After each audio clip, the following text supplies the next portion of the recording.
wish to enter the tourney? I don't have much, just sword and shield.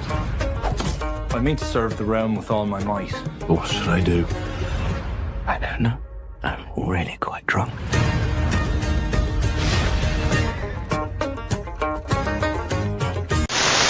Lord Ashford Fox's sheep! And welcome all to the Night of the Seven Kingdoms Season 1 finale pre-game show. Here it is, folks. Can't believe it. Here it is. The final episode of Season 1 of A Night of the Seven Kingdoms is almost upon us, which is bittersweet.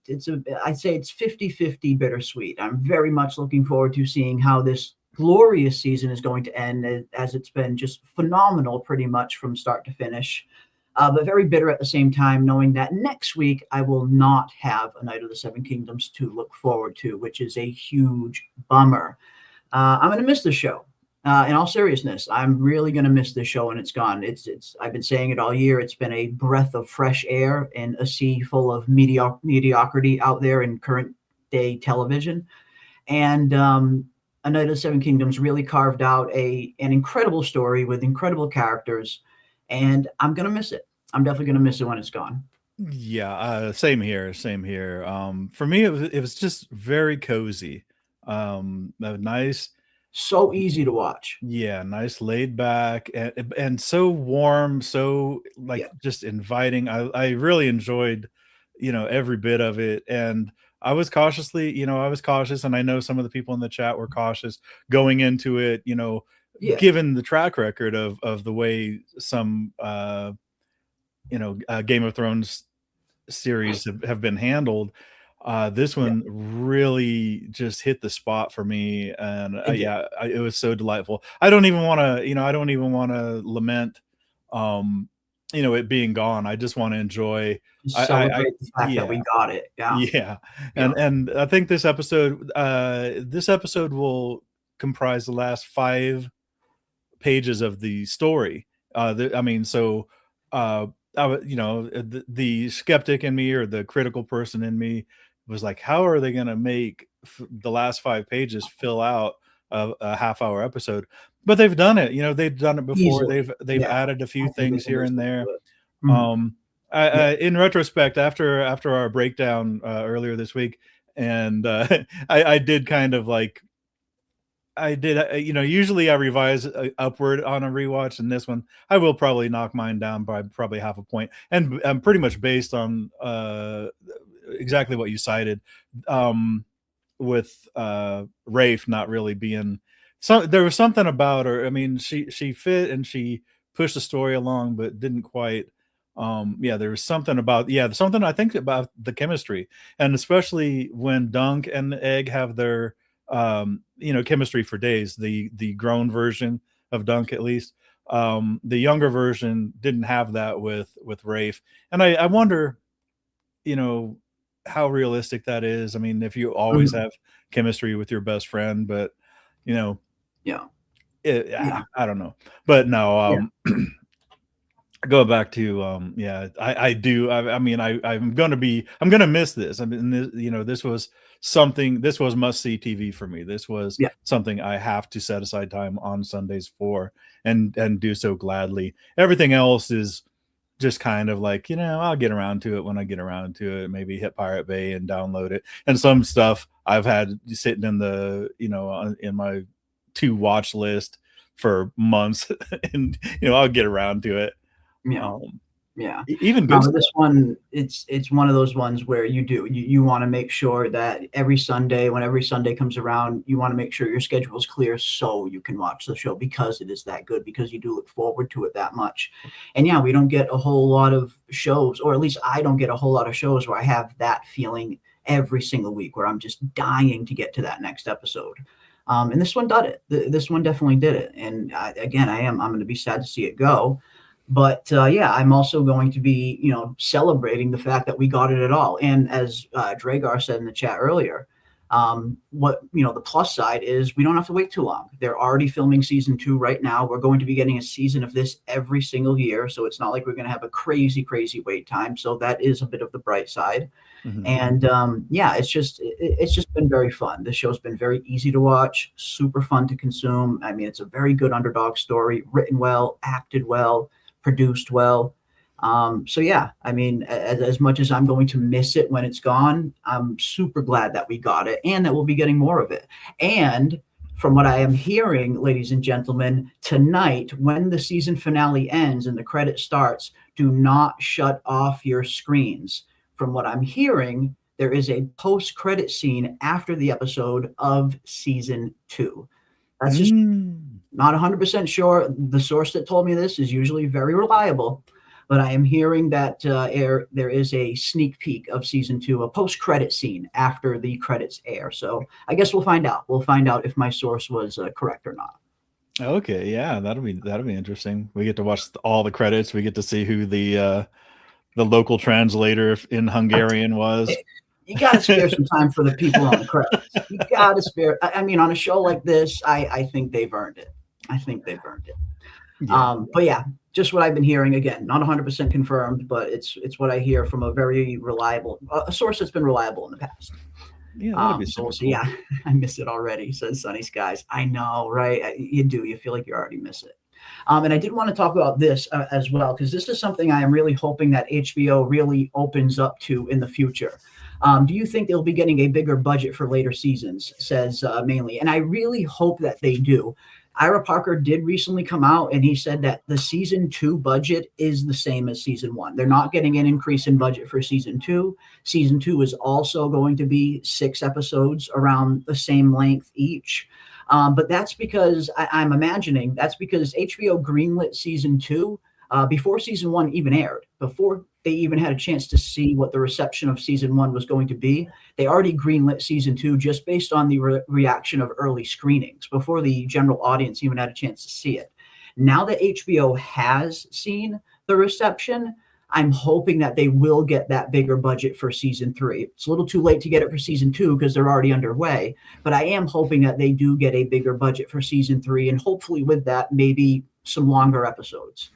Especially when season 3 comes around, because the third book, The Mystery Night, I mean, you can, that's the book that is, for me anyway, it's definitely the most exciting of the 3 books that's out. So if you're going to have an increase in budget, that's the season to do it on. Yeah, and actually, I want to. They should. I wish that. I mean, I would like to see them get the money that they need to tell the story that they want to tell. But as unreliable as HBO has been, like, should they approve a bigger budget and then at some later date decide that they've overextended, and then just, I wouldn't want them to do that and then cancel the thing altogether. The one good thing is the short time span also, and the aggressive filming schedule for season 2, and then for season 3. At least they'll be keeping Dexter Soul Ansel as Egg too, because in the expanded version, like the mythical 12 stories that George is sketched out for Ira Parker.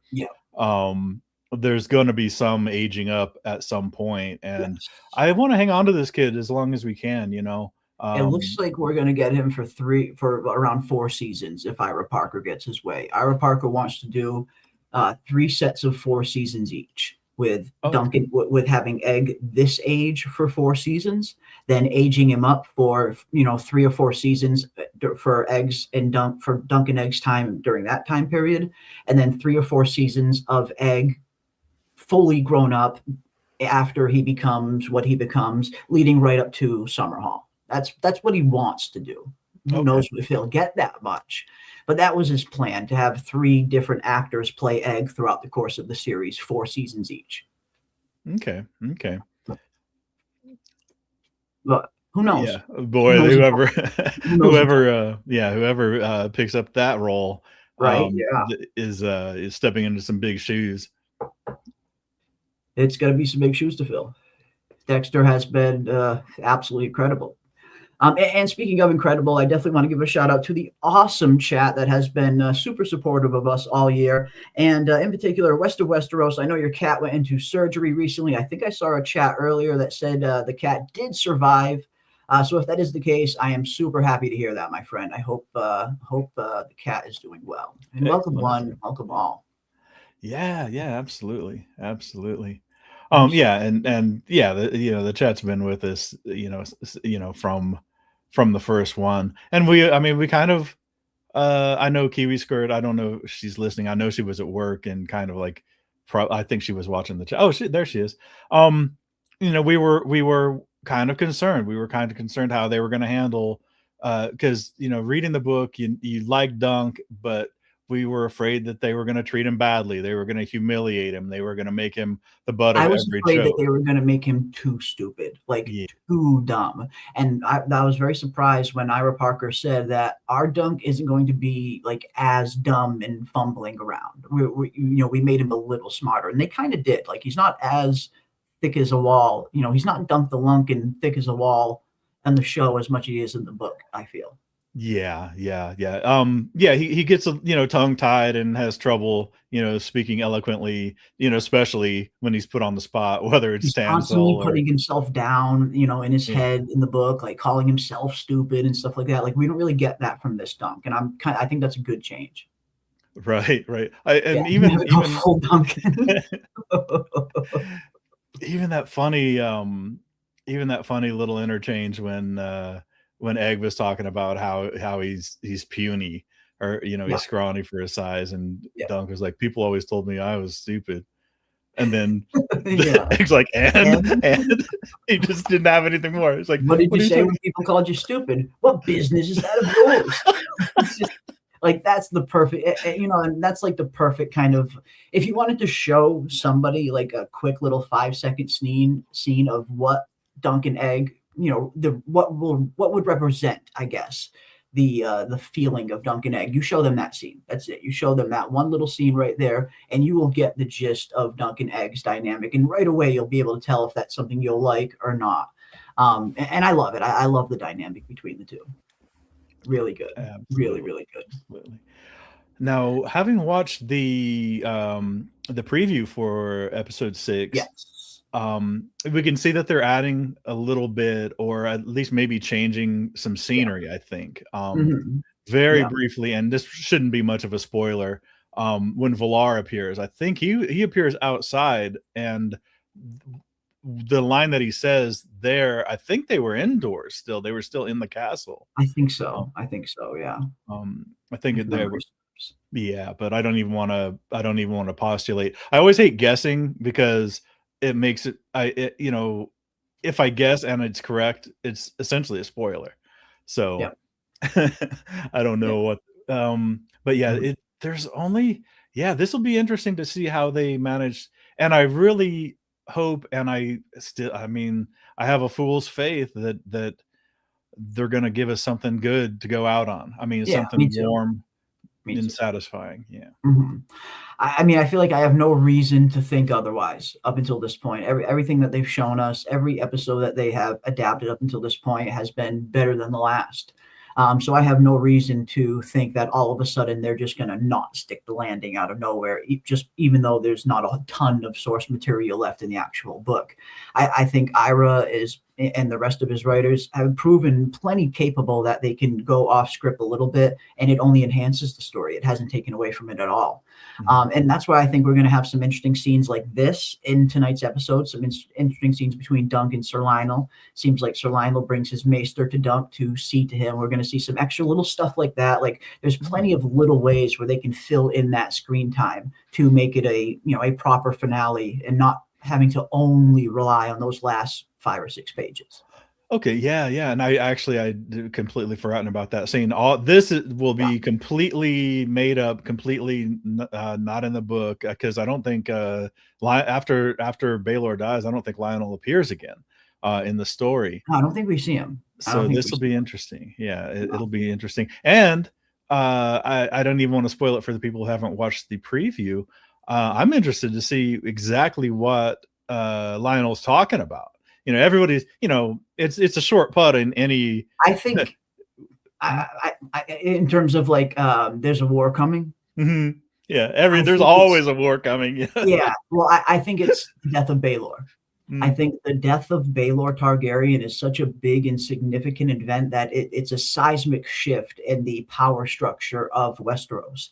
And whenever you have, literally the heir to the throne die, that's always going to stir some things. That's all you're always going to have. We see we're not far away from the first Blackfire Rebellion that has just ended only a decade prior. Mm-hmm. And there are still Blackfire loyalists out there, very much, keen to kicking this Blackfire Rebellion up again, which we'll see in later seasons. Mm-hmm. But I think it's the death of Baelor. I think that's what Lionel is referring to. I think he's assuming that there's going to be a war coming now that the strong, sturdy heir to the Iron Throne is dead, and the next heir is Valar. That is kind of unproven and still very young. I think that's what he's referring to. I think he's anticipating some kind of power struggle now that Baelor has been killed, because Baelor was that big of a figure.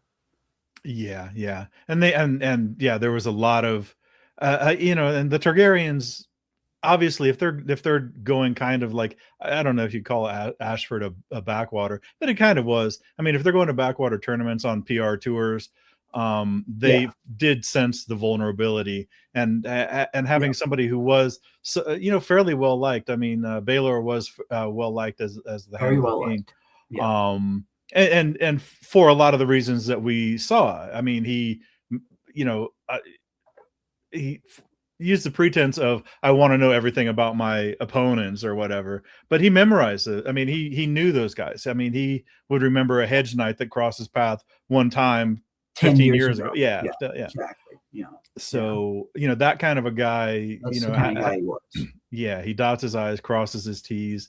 And we saw, and they made a point to show Baelor being very conscientious, not hasty, not overly emotional, very methodical in his way, in his decision making, a fair and just, somebody who would have been a good king. And I think they may even flat out say that. I mean, he was going to be, he would have been one of the better, Yeah. And even George R. R. Martin often cites the death of Baelor as being one of those massive seismic events that greatly changed the trajectory of Westeros and House Targaryen history. Like he counts Baelor's death to be one of those big catalyst moments that really changed the future, not for the better. Because we saw what happens after Baelor's death. It does not get better. It gets progressively worse for a little bit. And I think it's, he was just that big of a figure. He was that big of a figure. He was that big of a presence. I think people knowing that Baelor was the heir created that much stability out there in the realm where it was peacetime, especially now that the Blackfire threat had been put down. But with Baelor dead now, I think people are going to see that as a means of opportunity to fill the power vacuum that people think is going to be caused by his death. Yeah, and I think this episode will get a good amount of dealing with everybody involved in it. I mean, Maekar is going to have his way. He's going to have to deal with it. Dunk is going to have to deal with it. Everybody, like the people who had firsthand responsibility for the death of Baelor. They're all going to have to deal with it, and it really kind of goes to like a great man theory of history. Even like Caesar. If Caesar hadn't have been assassinated, would he have been as successful? What could he have done? What would Rome have looked like? Yeah. And he may have died like of a fever 2 weeks later, but we'll never know. Fucking day, yeah. But we'll never know. But there's a big difference in terms of how the public reacts to an assassination or a death of natural causes too. So even if he did die of like a fever the next day, it still could have changed the trajectory of Rome. True. Hey, but actually, that's true. Especially when and somebody at least in the book, Valar flat out says, Baelor was 9 and 30, so he was 39 years old. 39 years old, yeah. So how much more could he have done? had he lived a full lifespan. And Exactly. you know, if Exactly. he had Look lived, what Jaehaerys accomplished in his 50+ years of reign. right, You know, and we've seen what's possible, that what one Targaryen king can achieve if it's the right king with the right people around him. right, and as he would, if he were to live out a natural lifespan, even as he got older, you know, at 39, he's probably not thinking about succession or what he's going to pass on to Valar. He might have really doubled, you know, in the final 10 years, or you know, even longer. He would have focused more on training Valar up to take over for him. Yeah, Um, exactly. and you know, Exactly. Instead of right now him dying while Valar is still super young, untested, certainly not trusted, and certainly not beloved by the people like Baelor was. right. Baelor didn't have that time to build up Valar into, the perfect heir after him. And I think that's what Lionel is, why Lionel is maybe anticipating some kind of skirmish to potentially happen with this power vacuum. Yeah, and I can Um, see that. I can see that. yeah, I mean, it's a reasonable assumption, especially during those times. because as young as Valar is, he's probably, you know, there's a point at which, you know, when you're like with kings and regents and stuff, when you're bringing up a young ruler, um, you know, there's the academic training, you know, the ABCs and 1, 2, 3s, and then you get gradually you give him increased responsibility here and there, Yeah, you maybe just send him give on a enough time campaign to here and do it there. all. Yeah, and he'd get a lot more of the practical, and Yeah, sadly enough, Baylor is gone, and he won't be able to do any of the practical, yeah, you know, exactly. training. And you know, being a like a almost legendary war veteran, you know, in the Blackfire Rebellion, Baylor would have had a lot of, you know, practical knowledge to pass on to Valar had he been able, you know, Yeah, had he been indeed, given the opportunity. Yep. indeed. But West of Westworld asked, do you think they'll bring up another dragon dream for Daron in this episode to cliffhanger for season 2? I'm not really expecting it, but I suppose you never know. Maybe. Um, I mean, I think Daron.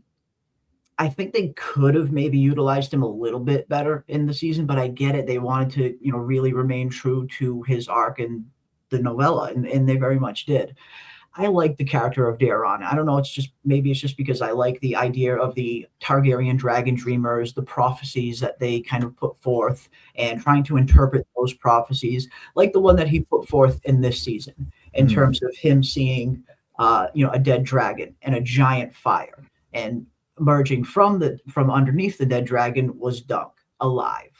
And a lot of people assumed that that prophecy was referring to Baelor dying in Dunk's arms, falling and dying in Dunk's arms. But I don't think that's the case. I don't think that's what that prophecy was referring to at all, because there's one key element that is completely missing from Baelor's death, and that is the fire, the giant Mhm. dragon that covered and also the giant dragon that covered, whose wingspan covered this whole meadow. Mhm. That, as accomplished as Baelor is, he was only the crown prince. I mean, he hasn't even become king yet. So when I think of a dragon that big, I think of a dragon that has become king and has been king for a very long time. So when Mhm. I hear the prophecy from Daron, I don't think it was referring to Baelor's death. I think it's referring to Summerhall and the giant fire at Summerhall. Because again, the fire element is suspiciously missing from Baelor's death and is in Daron's vision. And that's what's fun about these visions. They're very much open to interpretation, and George very much writes it that way specifically. And that's why we get that very famous line in the book from Maester Marwyn, talking about how prophecy is treacherous and it'll bite your prick off every time. You can't really trust George's prophecies always, and he purposely leaves them ambiguous like that. But it Mm. is fun to dive into them. So I would love to see them utilize Daron a lot more in season 2, especially during season 2 when the second book isn't. I'm not going to say it's not exciting, but it's not as exciting as the first one. It's not as exciting as the third one. So I'm hoping that they can maybe utilize Daron a little better in the second season. Yeah, and I know I tend to venture too far into spoiler territory when talking about book 2, but I think I think you agreed, when I said of the ones where they need to add to the story and they need to do some serious script doctoring to make it a better, to fill out 6 full episodes. The story for season 2 for the Sworn Sword is kind of not exactly bare bones, but it's somewhat I don't even know how to explain it. Like a he said, she said. You get 2 wildly different perspectives, or you get a story and then you Yeah. get the other side of the story, and then it's like, oh, It's okay, almost similar to Fire and Blood in a sense, where you're getting these different accounting of events. right, yeah, that's actually, yeah, you'll get the Macer version or the Septon version, Yeah. or the Mushroom version, and Yeah. But no, I think that second story is the perfect time for, like you said, for them to do a little bit of script doctoring, add some interesting storylines in there that maybe weren't in the book, flesh out some characters a little bit more like a Daron. I would love to see that. I mean, give flesh out a lot of characters that we've seen. And I think season 2 they'll definitely have some room to do that for sure. Dragar says, my favorite stays my car. They did so well with casting the actor with perfect beard and hairstyle. Yeah, I mean, he's great. He's absolutely great. They did all of the castings have been really good. I can't really point to any one casting in season 1 and think, that wasn't really a good casting. They were all pretty spot on for the characters that they were playing.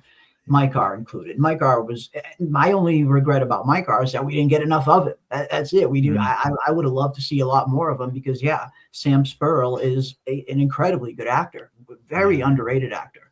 Yeah, and I liked how he handled Mykar as well. He he could have overdone it. He could have become, he just seems like a guy that's had it. Had it with everything.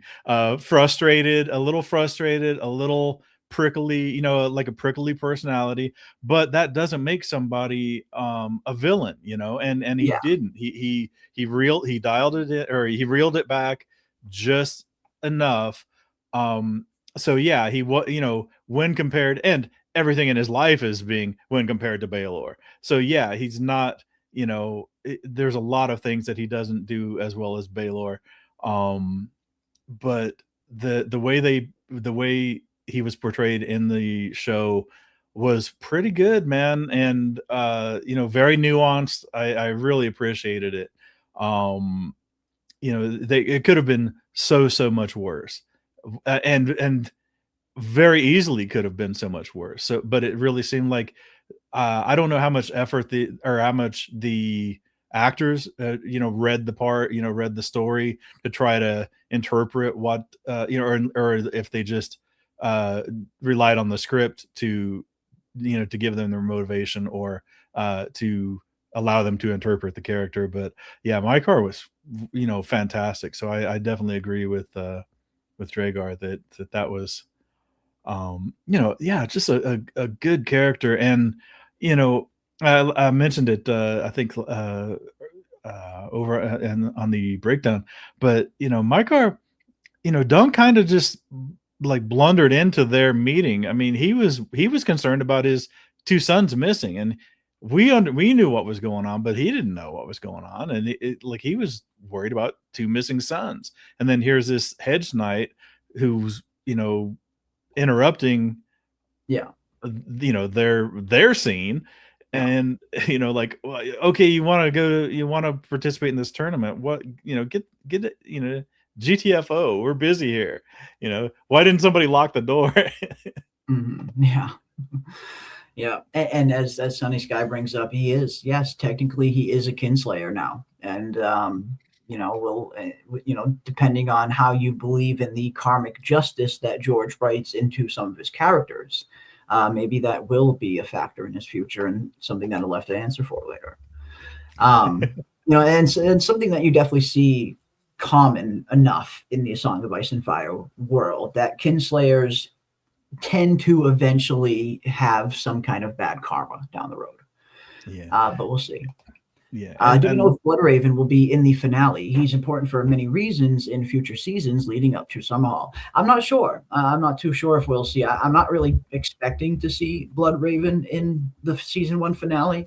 But again, what I'm probably most interested in is if we really do get a post-credit scene, which I am here. Again, I have heard from a source that's been pretty reliable in the past, that there is a post-credit scene at the end of this season. So after the episode is over, maybe let the credits play and we'll see if the post-credit scene is real.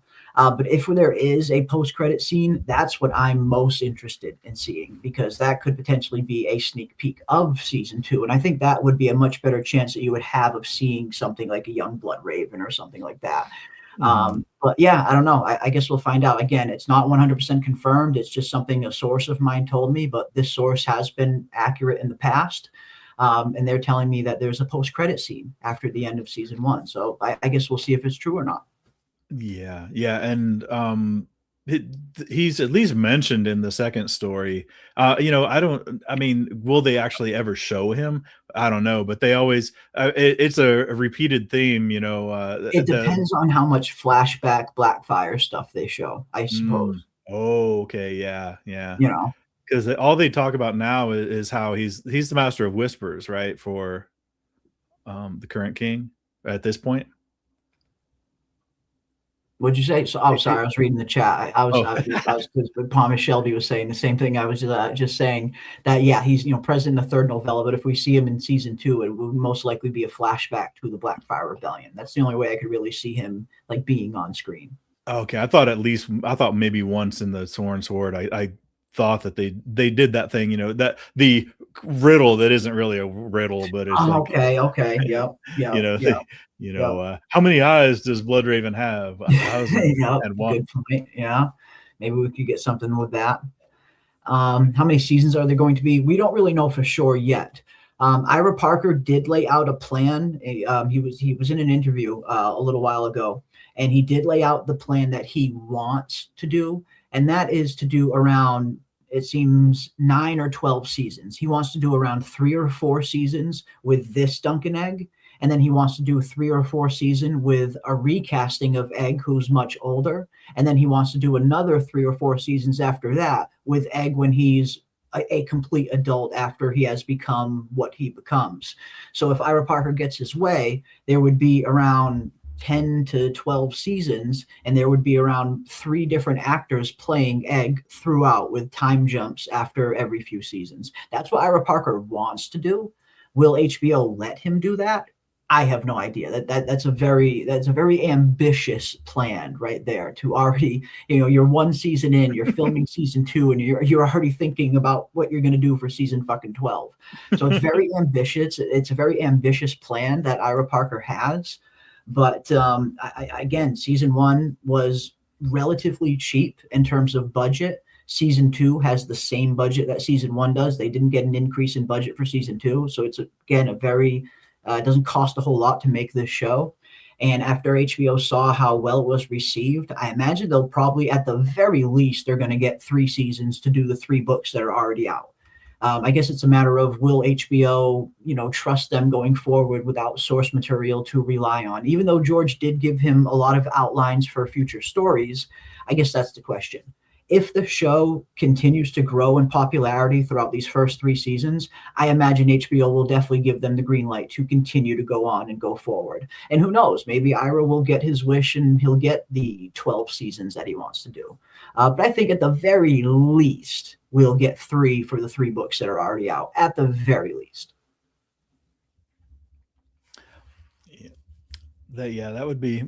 I like that. I like him writing himself a paycheck for He's writing himself future paychecks. Yeah, you got to respect the hustle, if nothing else. The thing is, this one, the critical reviews and then the IMDb reviews have gone up and up, and they have to take, HBO has to take heed of that. At least I saw some shenanigans, I guess, because Duncan Egg was doing so well. Some people thought that it was getting review bombed by Breaking Bad fans. Right. And then they turned around and bombed the 10-star episode of Breaking Bad, the Ozymandias. It's I was just like, you the got me. internet is fucking hilarious. The internet remains undefeated.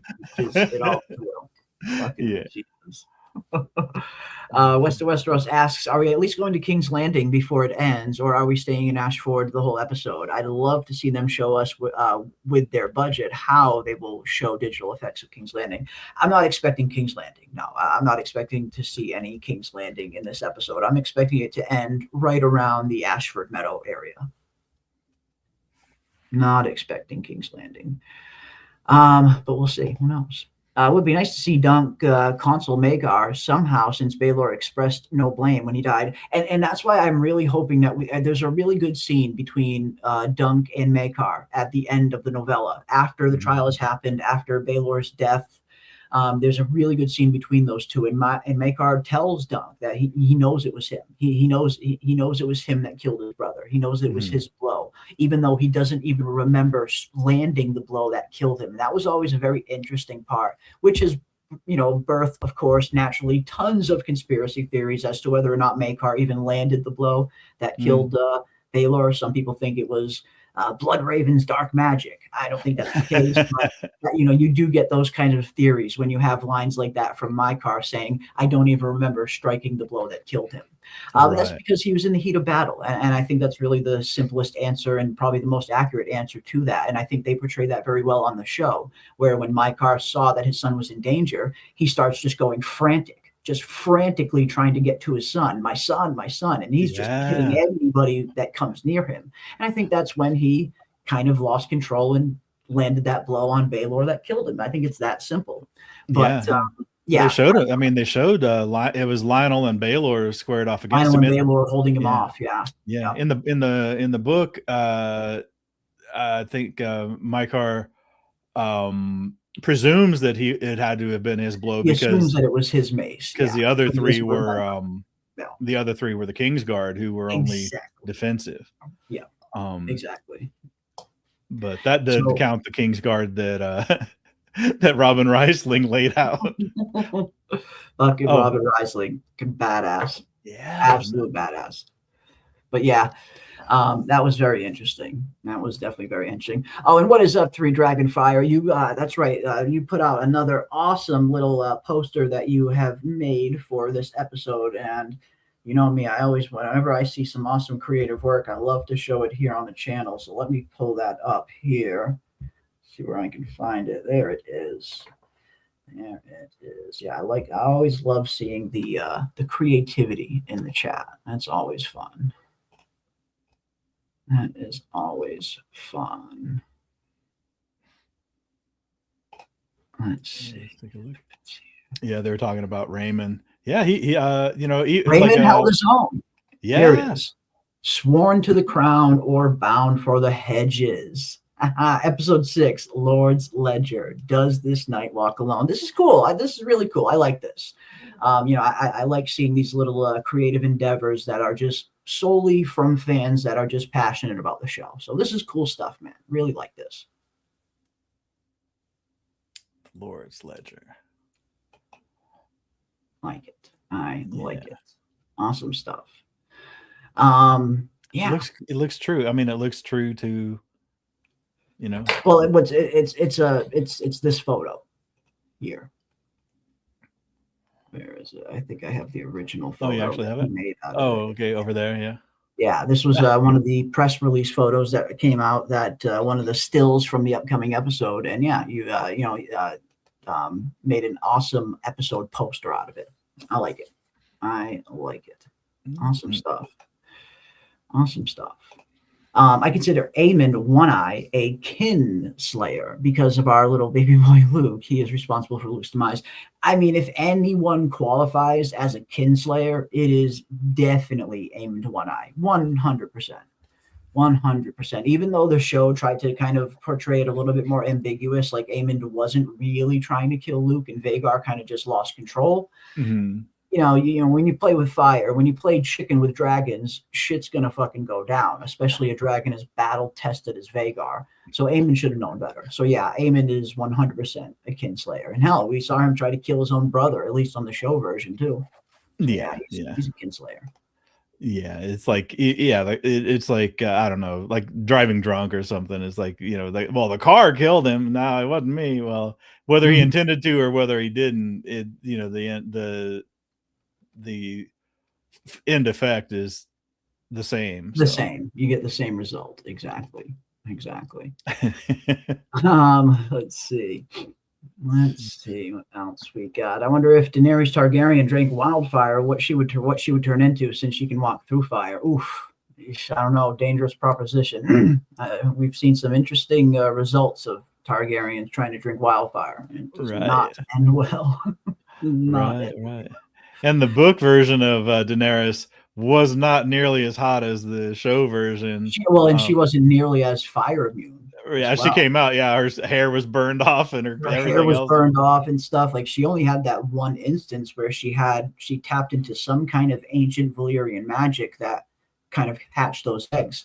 On the show, they kind of made it seem like she was just immune to fire, but she is not like that in the book. She's not just immune to fire. But again, her being immune to fire looks cooler on the show. So that's Dan and Dave. Yeah. Although it might be a lower grade, because I think they talk about egg not being immune to fire, but like immune to heat at least. There's certain Targaryens, most Targaryens are resistant to high temperatures, a lot more resistant than normal humans are. That much is true, definitely. But they're not immune to fire. Right. Yeah, I purchased a bag of Granny Smith apples this weekend in honor of Raymond. I mean, I love that. I absolutely love that star. Absolutely. I mean, I am 100% on Team Green Apple. 110% on Team Green Apple.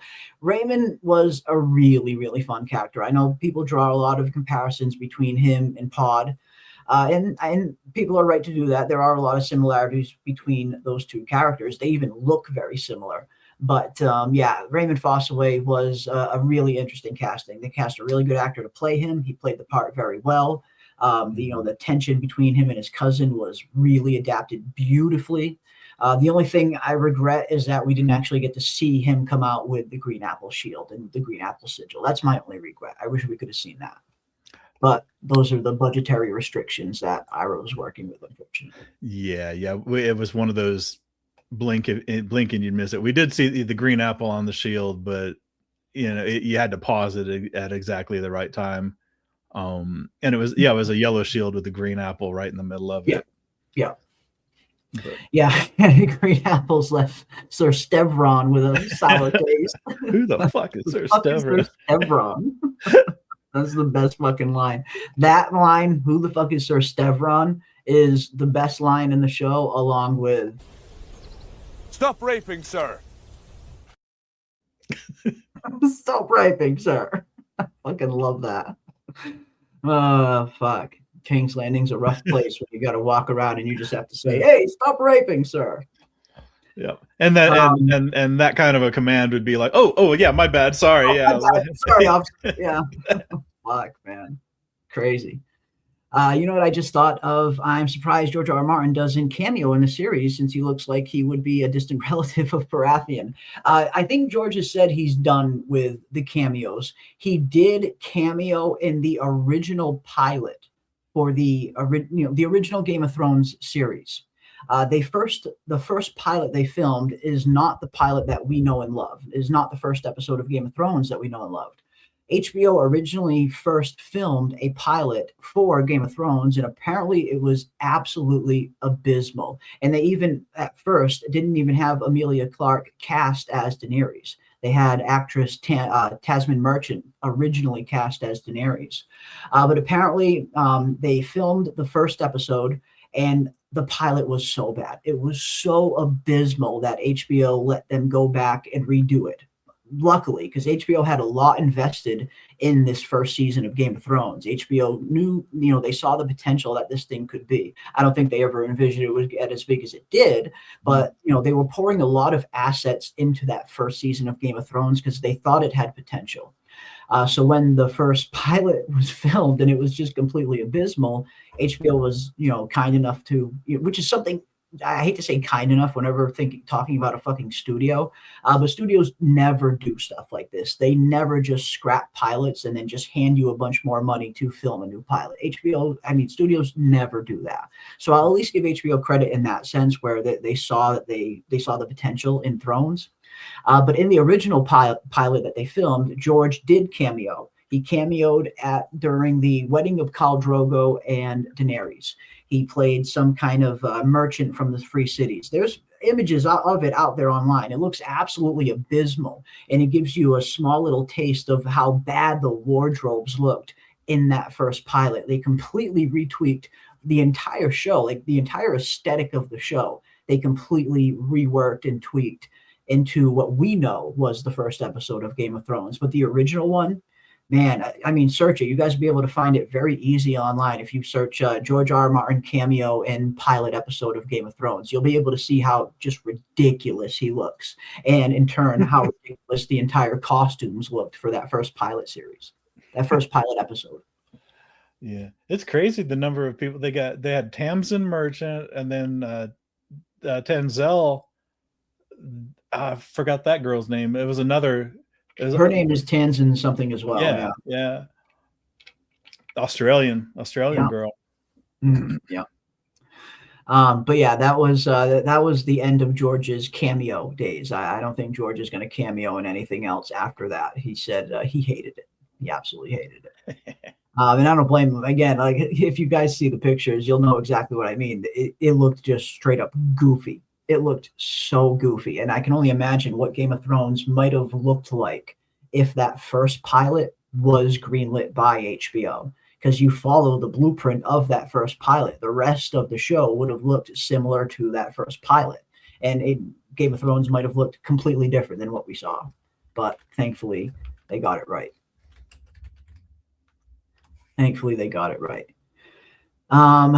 Let's see what else we got. Yeah, George could easily be cast for a Targaryen. He has white gray hair. I picture him as Aegon the Unworthy. I mean, maybe. Aegon the Unworthy does have, that kind of big stature. He's very big like George is. So maybe. I always pictured George if he was, I don't know. I guess I just can't picture George in the world of Westeros. Every time I do, I see that image in my head of the costume they put that poor man in for that season 1 pilot and just how bad it fucking looked. So I don't know if I can picture George in Westeros now after that. It's too damaging. Yeah, wow, looks like a stage play in high school. Yeah, did you look it up, Ando? Crazy, right? Like it looks ridiculous. It does. The budget looks like it came from a high school freaking play. It really does look that bad. Yeah. Absolutely. Yeah, the pig, he looks bad. See? There it is. Yeah. Oh yeah, if you sent it in Discord, I'll grab it and pull it up. It was really bad. Again, the aesthetic of Game of Thrones could have been what might have almost been completely different than what we got. This is so bad. These are so fucking bad. All right, let me pull this. It's nice that they did, they did allow them, like, as you were saying, that they allowed them to refilm the pilot. Yeah. Very unheard of in the industry for sure. But again, if nothing else, it shows the confidence that they had that the show was going to be good. So they wanted to make sure they got it right, and they were okay spending the money to do so. Here we go. Yeah, this is what our show almost looks like. This is what Game of Thrones almost looked like. Oh my goodness. Crazy. Just absolutely abysmal. More Tarly all grown up next to him. Yeah. More robes. Keep the robes coming. More robes. More curtains. We need hats over here, guys. More necklaces, like more everything. Like fuck. Oh man. Yeah, it does. It looks like a joke. It looks like somebody's parody of Game of Thrones. That's what it looks like. It looks like an SNL parody of Game of Thrones. But yeah, this is almost what we got, guys. Yeah, This yeah, is almost what the we got. jewelry. Yeah, they went down to Pier 1 Imports and just started throwing shit in their cart. Oh man. I wonder if they kept the costume designer on or if they let him or her go when they reshot the pilot. Yeah, it looks like costumes from a trippy episode of the Teletubbies. Yeah, it does. A church play. Oh my goodness. It does kind of look like a church play. It looks like a Like church or a three high wise school. men. Yeah, Yeah, nativity. three wise men. Two wise men here. Yeah, yeah. I thought you brought the myrrh. No, I was on frankincense. Who brought the myrrh? No, nobody brought the myrrh. Oh shit. All right, here's another good one. Oh shit. What were they fucking thinking? My God, what were they fucking thinking? I have no idea. Crazy. Absolutely crazy. All right, let's pull this. These are a couple more guys. We got a couple more. Oh no. It's the same outfits, just different angles, really. Okay.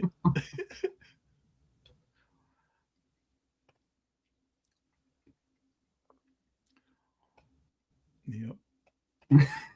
Oh, here we go. George. Poor George. George, what are you doing, bro? Oh man. That's too funny. That's too funny. But yeah, that is this is what Game of Thrones almost looked like, guys. Oh yeah. This is what it almost looked like in foreshadowing of season 8. Yeah, of how bad it was gonna go off the rails. Yeah.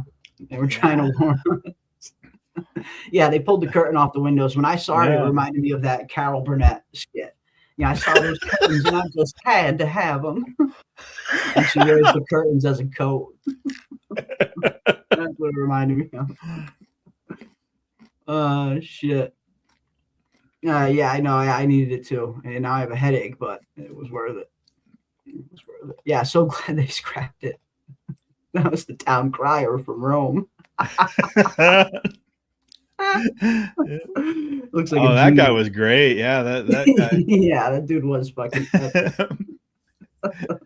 Brought to you by the Guild of Bakers. True rum and bread for true Romans. Napkin folding champions. Napkin folding champions. It does look like it's those napkins you get at really fancy restaurants. It's like they just plop those on their fucking heads. Those are the napkins you get at fancy restaurants right there. Oh my goodness. And what is this? This is bigger than your head, bro. Just casually eating a peach and like a fucking hamburger in front of him. Or an apple, probably. Oh, fuck. It's too funny. Oh, man. I think they are serving looks. I mean, they look fabulous. Who are these divas? This is what Game of Thrones almost looked like. Game of Thrones, or the first pilot that they filmed, it looked much different than the pilot that we know and love from Game of Thrones. The first pilot was apparently so abysmal that HBO told them to scrap it and refilm the whole thing. And this is what the pilot looked like. This is what Game of Thrones almost looked like if that first pilot got greenlit. And this is George R. R. Martin's cameo in that pilot that they filmed. So that's who these divas are from the original pilot of Game of Thrones that got reworked. But this is almost what Game of Thrones looked like. I love the guy in the blue leaning in too. He's like, "Oh yeah, make sure you get my Make hat. sure you get my freaking hat. Make sure you get the whole thing. I don't think we're gonna miss it, bros. You can't miss that shit." Yeah, one of the 13 rulers from Garth. Oh my goodness. Could have been. This scene apparently was supposed to take place at Daenerys' wedding with Khal Drogo. George was going to be one of like the high lords from Essos in attendance of Daenerys' wedding. That's where this scene was supposed to take place. But yeah, fuck me, man. Fuck me. Total divas, yeah. Total divas.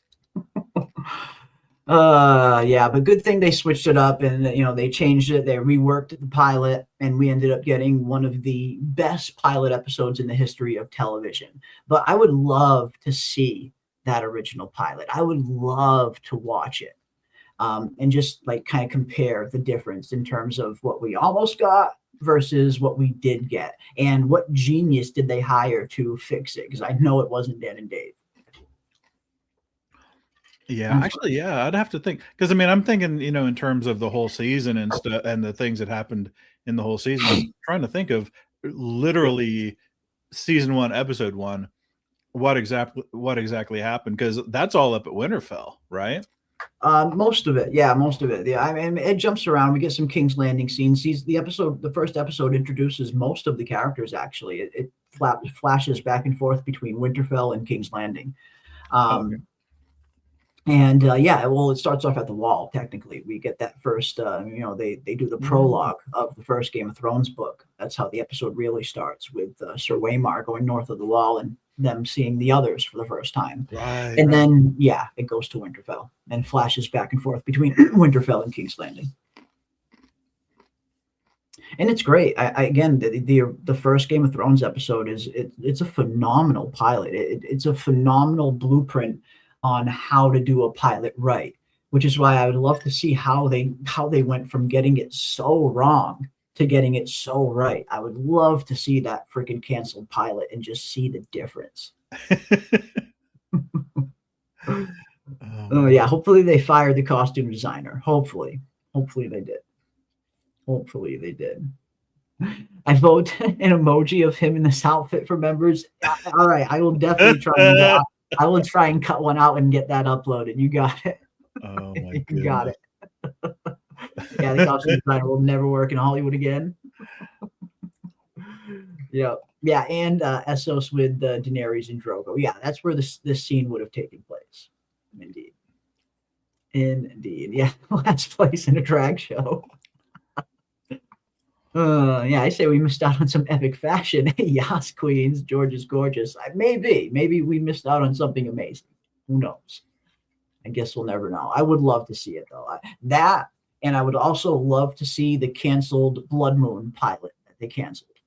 Oh yeah, I would love, because they filmed the whole pilot for that, and apparently it was so bad, it was so abysmal that HBO wouldn't even let George watch it.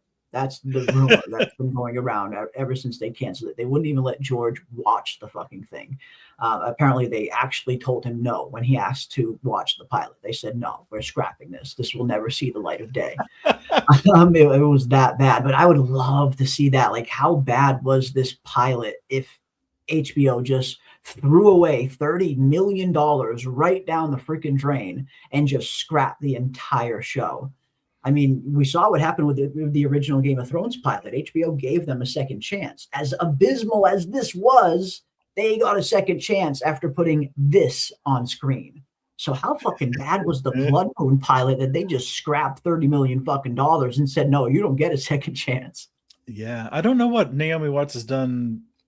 I know at the time she was still a name. She wasn't like a Jared Leto or whatever. She was, she wasn't boxing. No, Naomi Watts is a pretty. I mean, you got Naomi Watts attached to a show. That's not bad. She was great in Mulholland Falls and Jamie Campbell Mulholland Drive. I mean, Jamie Campbell Bower was attached to the show as well too. He's a pretty good name. He plays Vecna in Stranger Things. But yeah, I would love to see that Blood Moon pilot. Would love to see that and just see what they did with it, because that was originally supposed to be the first Game of Thrones spinoff. Even before they came up with House of the Dragon, they were working on Blood Moon, and it was going to be set like 7,000 years before the events of Game of Thrones, and we were going to see the events of the first Long Night when the White Walkers and others first emerged into Westeros. That's what that show was going to be based on. And it's too bad. I would have loved to see a show like that if it could have been written competently. Yes, it wasn't. They scrapped that shit. $30 million down the drain. But that pilot episode is sitting on a reel in some storage office that is owned by HBO somewhere. Damn well they did not destroy it. It exists somewhere, and I would love to fucking see it someday. Yeah, I wonder. Yeah, I wonder what sequence of events would have to happen to have it get out. Like somebody have their email hacked or whatever, their hard drive hacked, and there's a latent copy of this. My router was hacked. Yeah, I don't know. Router, yeah, the hacked router. Hacked router. I have the. But yeah, I doubt it'll ever see the light of day. I doubt we'll ever see it. Unfortunately, it's too bad. It's too bad. Good grief! I can't stop. I can't look at this thing without laughing. It's bad. It is very bad. But yeah, dodged a bullet there. Thankfully, Game of Thrones ended up getting it right in the second go around. But here we go, folks. We are just 30 minutes away now, ladies and gents. 30 minutes away from the season finale of A Night of the Seven Kingdoms. The final episode, ladies and gentlemen, just 30 minutes away.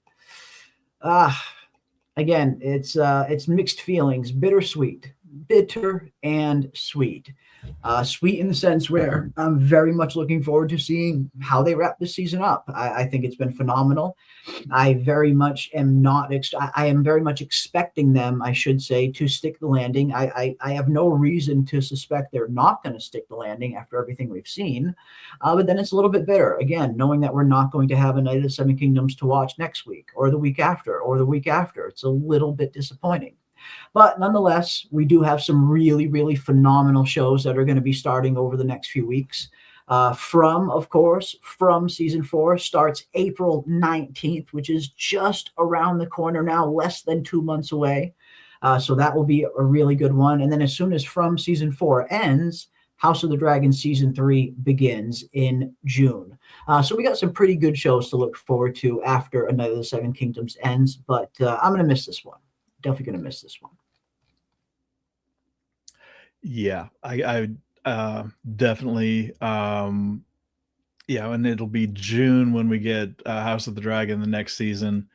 Another one, and I saw Kayla both in chat and in on Twitter, kind of echoing our sentiments too. I think the action is going to be great. The scenes in season 3 of House of the Dragon. The scenes that they can't not put in there, the scenes that they have to address, just follow along with the story. Those are going to be great. And then everything else is kind of up in the air. Yeah. As far as. Yeah, it'll be interesting. It'll be interesting to see what they do. Well, what they're doing with the second season and with A Sworn Sword. They're filming season 2 right now as we currently speak. And we've all seen the interviews of Dexter Soul Ansel and the actor who plays Dunk. And it looks like Dunk has his long hair for season 2. Looks like we are going to get full-on long hair Dunk, just like in the book, which makes sense if we are going to be getting around an 18-month time jump in between seasons. That's plenty enough time for his hair to have grown out to proper Dunk, Sir Duncan the Tall hair. Mm-hmm. And it'll be interesting. Again, it's The Sworn Sword. I like all 3 of the novellas. I do. I genuinely like all 3 of them. But the second one is probably my least favorite out of the 3. So it will be interesting to see what they do with the second season, how they spruce it up a little bit. What are they going to add to it? What are they going to take away from it? I'm looking forward to seeing what they do. This will be a little bit more of an interesting adaptation, and I dare say a little bit more of a difficult adaptation than the first novella was. Yeah, and I know Kiwi and some other people in the chat were sharing the same sentiment that at least for season 2, the second story, The Sworn Sword, the casting, they're going to have less wiggle room with the casting. They have got to nail the casting. They've got to nail some castings, yeah, for sure. Like, Rowan Weber, they really got to nail that, like, really. Yes, because it'll be a razor thin line between annoying and spot on. And spot on, yeah. That'll be interesting to see. It will be And the interesting. look. I mean, the look will be a little challenging too. Yeah. Yeah, I'm looking forward to seeing what they're cooking up. We're slowly getting some info on some of the new castings for season 2. We haven't really gotten any of the names of the characters that they're playing, but they have announced some actors that they've already cast for season 2. Okay. And one of them in particular looks an awful lot like Agor Rivers. That's all I'm going to say. Looks an awful lot like Bittersteel, one of the actors they cast. But we shall see. But we have Jen Hack, who has been a member for 30 months. Wow, thank you so much, Jen Hack, for being a member for 30 freaking months, over 2 years now. Wow, that is incredibly generous of you. Really looking forward to this episode. Yes, I am too as well. Again, this season has been so great. It's been such a breath of fresh air.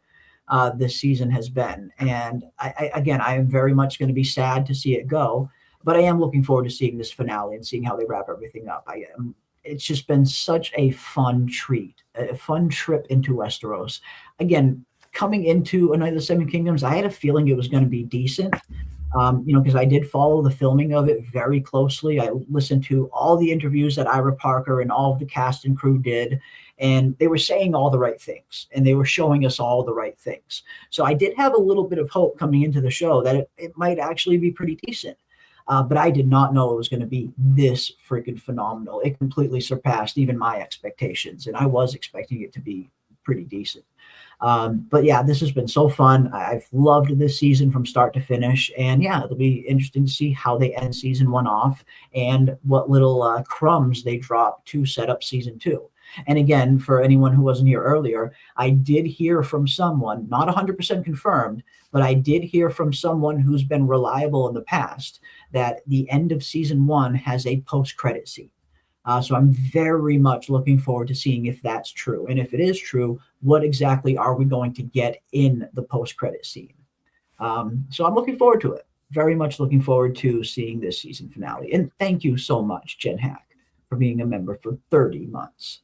And of course, we have West of Westeros for $4.99. Thank you so much, West of Westeros. Very much appreciate you, my friend. You've been a super big supporter of the channel and a friend, and I cannot thank you enough for that. Went from laughing hard to sad all over again. Oh yeah, I'm sorry. That is definitely we don't want the sad vibes. That's for sure. We try to project as much happy vibes as we possibly can. But thank you so much for the $4.99. Very much appreciate you, my friend. And yeah, get ready, folks. We are getting closer and closer now. The season finale is just around the corner. We are less than 30 minutes away until that curtain goes up. 27 minutes. That's right, Ando. 27 minutes. And yeah, season 1 set the bar high for season 2 and season 3. It very much did. And I think that's what's going to be very interesting about season 2 and what they can do with the source material that they're going to be adapting in The Sworn Sword. Because yeah, I mean, season freaking 1 set the bar so high for what this show can be, for how good it potentially can be. And I feel like House of the Dragon had a similar kind of trajectory as well. Like season 1 of House of the Dragon, I thought was phenomenal, like phenomenal, in large part thanks to Paddy Considine. He played Viserys incredibly well. I dare say Paddy Considine's Viserys on the show in season 1 was way better than George's Viserys in Fire and Blood.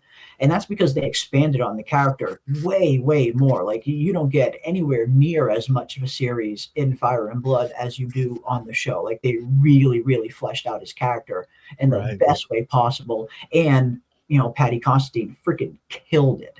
So season 1 of House of the Dragon was really in a similar way. Like it set the bar so high for season 2. And then season 2 of House of the Dragon came around and it started off okay. I think the first half of season 2 wasn't too bad.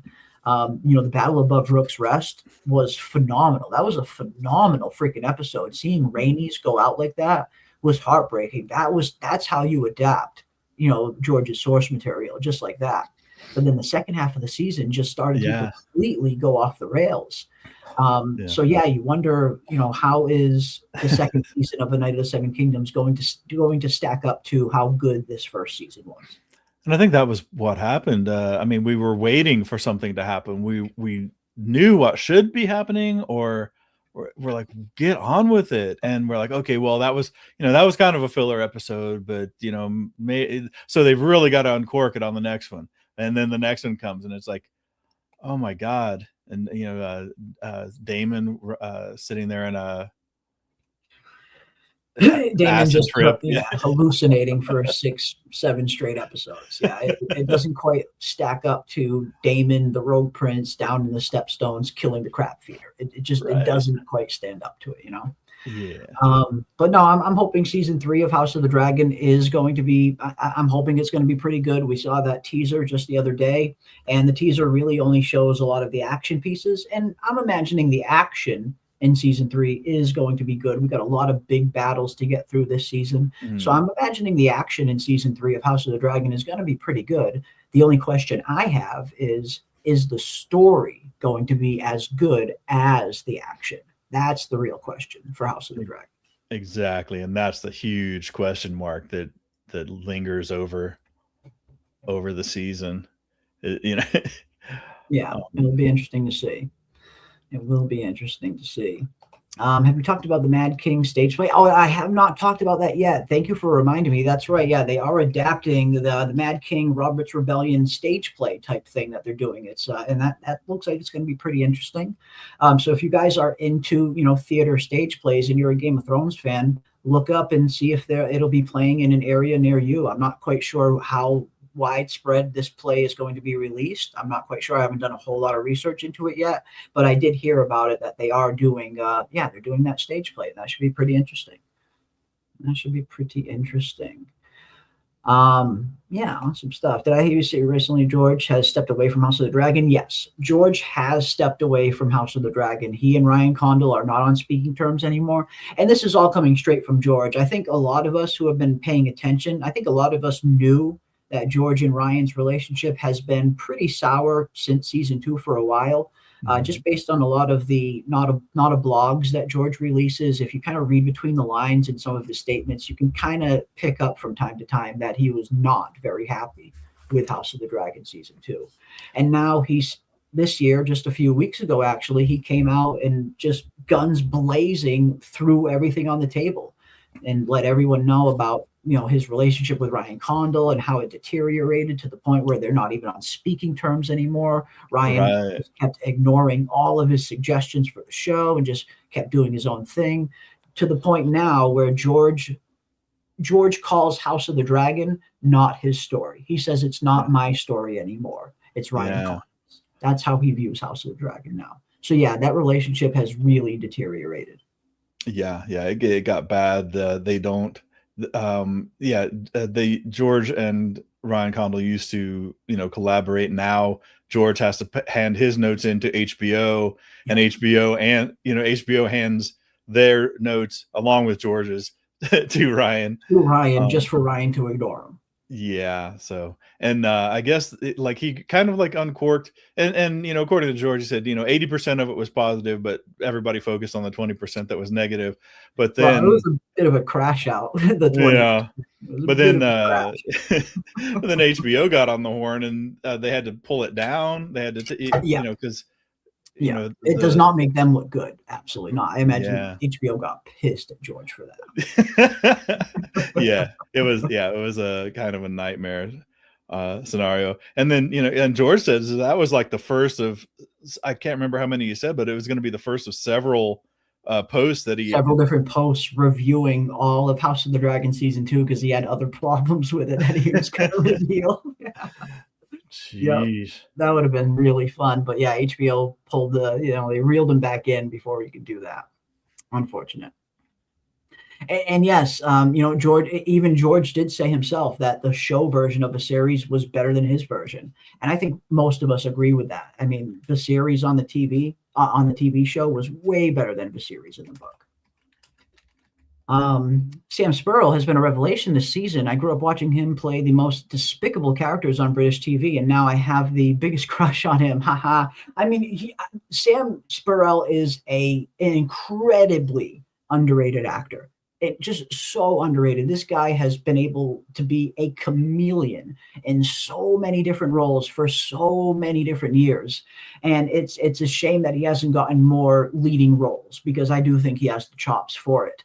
Yeah, he's just one of those really good, really consistent, really reliable actors that can play almost anything. Like, he really is a chameleon when it comes to the performances that he can put forth. So yeah, I love Sam Spurrill. Whenever I heard that he was cast as Mykar, I was super excited, because I thought, oh, he's gonna fucking nail this role, and he did. He fucking nailed it.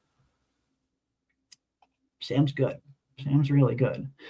Yeah, second half sucked. Second half was a slap in the face. Yeah, they had so much they could show us in season 2, and they stayed with Damon. I mean, I get at that point in season 2, at that point in Fire and Blood, rather, Damon is at Harrenhal for a little bit. But there's ways that you can make that storyline a little bit more interesting than having him just trip balls for 6 straight episodes. It was very, very repetitive, it felt. Patty Constantine as Vizzy T was one of my favorite A Song of Ice and Fire characters. You and me both. You and me both. If we're talking just pure A Song of Ice and Fire on screen characters, Patty Constantine's Viserys is probably in my top 3 favorite characters on screen that we've seen. Easily. He was so fucking good in that first season, man. So fucking good. Oh, yeah. I miss Patty. I miss Vizzy T. And the fact that pretty much all of that dialogue, if not all of it, was purely created. I mean, there isn't really dialogue in the in Fire and Blood, so Yeah. that was that done right. I mean, he was that character, man. He was conflicted. He, and that the scene at the feast where he's just like, I just want everybody to get along, Mhm. You really felt You really felt for the guy. Yeah. You see just his mind and his body just breaking down all season while he's doing everything in his power to repair this broken family before it gets too split and too cracked. And you see the kind of and again, I know a lot of people like to point to Viserys and blame him for the Dance of the Dragons, and he definitely has some responsibility in creating the scenario that kind of led to the Dance of the Dragons. But then again, you also look at the kind of hold that he had on Westeros. The Dance of the Dragons was not happening while he was alive. It wasn't until Viserys died that this schism really started. So as weak as a king that many people think Viserys was, he was strong enough to keep these two sides at bay while he was alive. While he was alive, there was no civil war, and there probably wouldn't have been if he stayed alive. But as soon as he passed, it seemed like nobody was afraid to kind of cross that line anymore and say, no, we don't want Rhaenyra as queen. Yeah. And everybody's just started scrambling and got more and more desperate. It just got crazier and crazier and spiraled out of control. Yeah. But Viserys on screen, one of the best characters I've seen, from performance, the writing, all of it. He nailed that role. He ate that freaking role up. And I'm not surprised that they brought him back for season 2, even if it was that little cameo. I'm not surprised they brought him back. And maybe we'll see him again. I wouldn't even be too surprised if we see Viserys again in another similar cameo to what we got in season 2, whether it's Daemon having some kind of vision or dream, or Rhaenyra having some kind of vision or dream, or Alicent, or any of them. I wouldn't be too surprised if we see another cameo from Patty Constantine. Would not be surprised. But here we go, guys. We are just 15 minutes away now. 15 minutes away from the season finale of A Night of the Seven Kingdoms. 15 minutes away, folks. Mm-hmm. Oh, man. I know people were asking if it's going to be showing in Discord. If there's somebody from HBO watching, I can neither confirm nor deny that, but I'm going to be in Discord. So yeah, I mean, we're not going to confirm or deny, but I will put the link to the Discord in the chat. So if anybody wants to hop in the Discord and hang out while A Night of the Seven Kingdoms is playing, that is certainly more. You guys are certainly more than welcome. Yeah. But yeah, because I know the last time we were just gonna do like a kind of like a live react, like watch, not a watch party. But then I was like, wait a minute, it's so easy to stream, and it just kind of occurred to me spontaneously, and those spontaneous occurrences, just they happen so spontaneously. it's very spontaneous. There's no rhyme or reason for it. No rhyme or reason. But here is the link for the Discord, folks. If anybody wants to pop on in there and join the watch party, you are more than welcome to come and join us. And yeah, we will get ready. Here it is. Discord link right there in the chat. That will take you to our Discord where we do tons of watch parties, all kind of stuff. And anytime we go live, there'll always be a notification in the Discord, because I know YouTube notifications are not very reliable. I hear from people all the time that, I didn't get the notification until an hour after you were live, or until an hour after the video was out. And that's unfortunate. I wish I could do more about that, but that is just solely YouTube's algorithm. I have no control over it.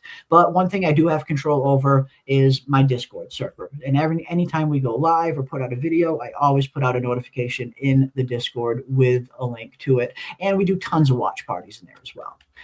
So yeah, there it is, folks. We are 13 minutes away from the season finale of A Night of the Seven Kingdoms. So we are going to get ready now and shut down this stream, and we are going to hop on over into the Discord. And anybody who wants to come and join us anybody who wants to come and join us in there for the watch party will be welcome to do so. Yeah, look at that. There we have it. Yeah, it's a voice channel. It says "Watch Party, completely unplanned, spontaneous, episode 6." So, wow. Completely unplanned, spontaneous, episode 6 watch party. That's it. That's totally it. That's the place. Awesome stuff, guys. Awesome stuff. Yeah, but yeah, so really, refill your beverages and snacks, and get ready to rock and roll. Probably right exactly at the top of the hour. Yeah. There we go. There we go. So that is going to do it for us tonight for the Night of the Seven Kingdoms episode 6 pre-game show. And I'm sure we'll probably do some kind of live stream tomorrow night, diving into episode 6 and discussing the finale and everything else that we see. So if I don't go live again tonight after we're done watching the episode, we will go live tomorrow night and we will discuss episode 6 together. But big thank you to each and every one of you for joining us, not only on this Sunday, but for every Sunday that we've been doing these pre-game shows. I very much appreciate everybody who stops by and hangs out with us and kills some time while we wait for the new episode to drop. But that is going to do it for us tonight. And if you guys have not already, give our other awesome co-host, PM Philosophy, a sub. Head over to her channel and subscribe. She's going to be doing some awesome From content for Season 4 and beyond. And you can find a link to her channel in the description below.